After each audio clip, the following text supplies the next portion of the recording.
My name is Welcome. I'm a designer fabricator. Welcome to my nightmare. I think you're gonna like it. I usually design restaurants. I like doing restaurant. I think it's exciting. Designer fabricator is basically I'll draw something, design something, and then I'll go ahead and fabricate it. Try to about this. I'll come up with the idea, and then I'll figure out a way to build it. My clients, they're repeat clients. They have multiple restaurants, and they have a lot of trust in me. For example, the last project we did with Derek Damon, Maison Publique in Montreal, he partnered with Jamie Oliver. He used to work with Jamie Oliver, and Derek wanted to open an old town tavern, and that basically was the only direction that I had. So when you arrived, is I just want to make sure that we're talking the same thing. You want to look whole. It's like, yeah, that's it. And then this. And then that was it. Me and the guys went to Montreal. But it looks fucking brilliant. Really, really cool. Derek was a good client. I mean, I had Derek working, painting, doing woodwork. I got him involved so he can feel like it's really his restaurant and he was part of it. I have a good time doing this. Come on. No plans. That's usually what comes up, and what's either scare my client or what either impress other people or what challenge me is that most of the time there's no plans. I have a crew. I usually try to stick with the same guys. What makes it interesting is 4 generations. Me, who's the oldest, there's Steve, who's in his 40s, Daniel, who is in his 30s, and then there's Joey, who's in his 20s. Joey is the quiet little playboy, little pretty face of the bunch. Danielle, who's more of an artist, he likes to do everything. Picasso and Speed Picasso. If there's something that we're doing new, he's going to be the first one. I want to try this, I want to try this. And then there's Steve, who's a clown. Poor kid. Hopefully he'll grow Yeah, out of he'll it. grow out of it. Instead of looking like you're the real father. Yeah.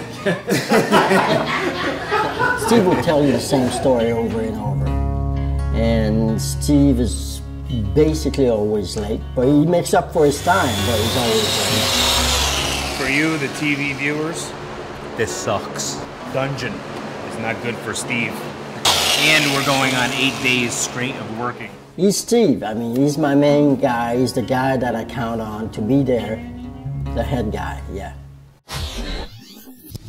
The thing that makes me a little different than most designers, I don't go in a book, a catalog, and start looking at pages and say like, we have that kind of wallpaper. No, I'll go and I'll design the wallpaper. I'll find a pattern that I like. I'll pick the colors that I like. I'll print the wallpaper and install it. That's what makes me very different than a regular designer, is that I don't just design the space, I design what's in the space. Drama. The electrician installed this light this high.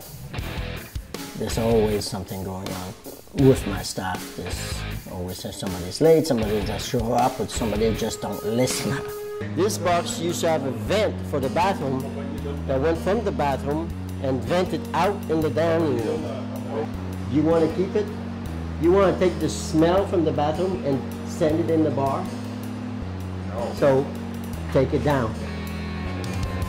Sometimes I try to think too much, and one of my favorite lines is like, the thinking has been done. I've done the thinking.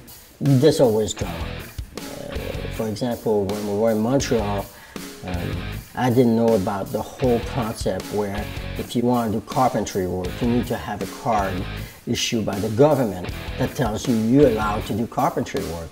I learned it the hard way, where an inspector walked on the job site, and we were working on the sidewalk, building furniture, painting inside, building the bars and everything. Like always, we took over the whole street, the whole corner. But gotta get it done. And this guy with a hat, a hard hat, came in and flashed a badge and said like, who's in charge and what's going on here? And I stepped in, I said, we're doing a restaurant, I'm kind of the designer, we're building all this stuff. And he said, stop what you're doing, you're not allowed to do that in Quebec. This is the guy that's shutting us down. Because of him, we gotta move. After we found that out, me and Derek, we started to talk about it, what we're gonna do, and Derek was like, yeah, let's try to go around it, maybe we'll close the door, he won't come in or anything. And sure enough, the morning after, and the guy walked back in and he's like, no, you can't do that. Let me rephrase this. Stop now. We had a second visit from the inspector, and he's not that happy. I found out that I cannot do the work, but I can build everything, but I cannot build it on the construction site.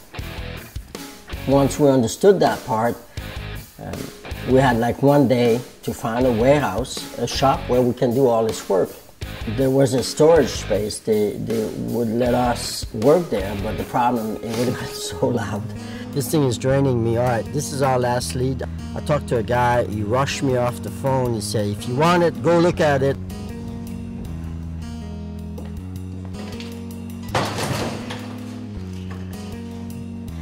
Imagine the acoustic here. Listen to this.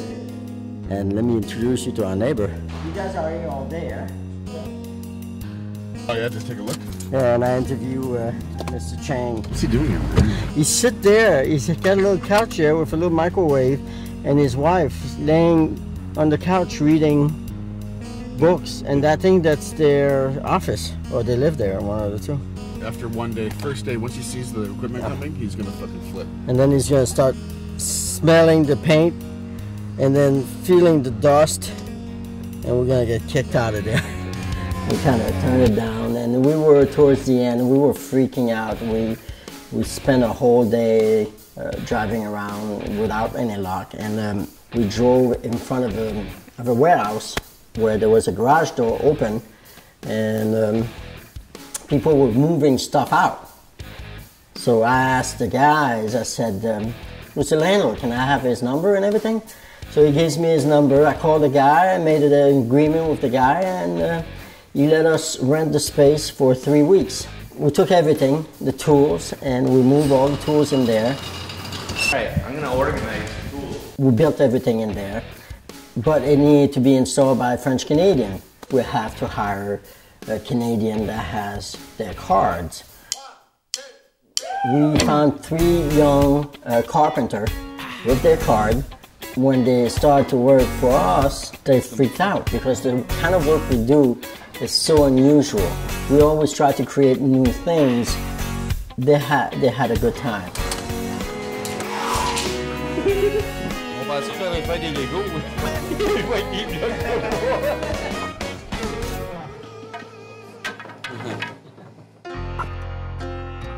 I've been told so many times that what I do is unusual and interesting, and so often we're working on a job site and there's a plumber or there's an electrician just stop working and just watching us and go like, whoa, this is cool. Because of that situation happened so often on job site and being told so many times, you should have your own show. We're gonna have our little show.